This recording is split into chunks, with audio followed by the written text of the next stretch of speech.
Antradienį Vilniuje įvyko skaudi eismo nelaimė. Naujojoje Vilniuje sunkvežimis susidūrė su BMW. Keleivis žuvo.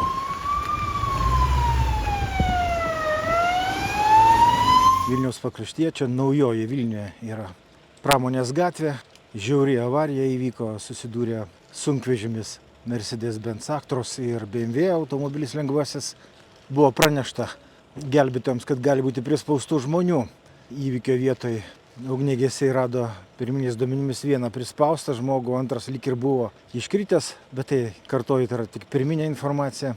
Abu važiavo šitie nukentėjusieji BMW automobiliu. Gelbėtojai vadavo tą prispaustą žmogų, teko nukirpti stogą automobilio, buvo išlaisvintas ir perduotas medikams sužeistasis. Dar mediko automobiliai vis dar įvykio vietoj tebestovi. Pirminės duomenimis avarija vyko, kai BMW vairuotojas nesuvaldė automobilio, išvažiavo į priešingo eismo juostą, taip susidūrė su šito savivarčiu Mercedes-Benz. Ir deja neseniai buvo konstatuota, kad BMW keleivis žuvo nuo patirtų sužalojimų.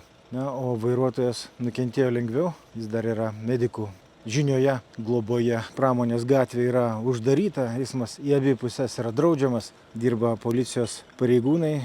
Didelis čia ir policijos, ir medikų pajėgos yra judrioje gatvėje, čia yra į Mickūnus, važiuoja iš Mickūnų žmonės, tai kelias yra uždarytas šitoje vietoje.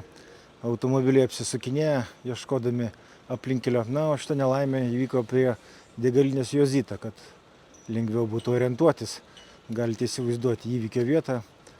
Avaringa vieta šita yra, ne kartą jau tekom rengti reportažus iš šitos gatvės ir šitos vietos.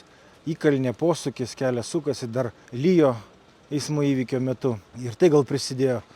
Ir galiniais ratais varoma mašina, bet aišku, jeigu būtų saugus greitis, greičiausiai tokių skaudžių pasekmių būtų išvengta. Abu ekipažo nariai, ir vairuotojas ir keleivis, jauno amžiaus, ar vairuotojas blaivus, paaiškės vėliau, bet tokios pirminės yra aplinkybės įvykio.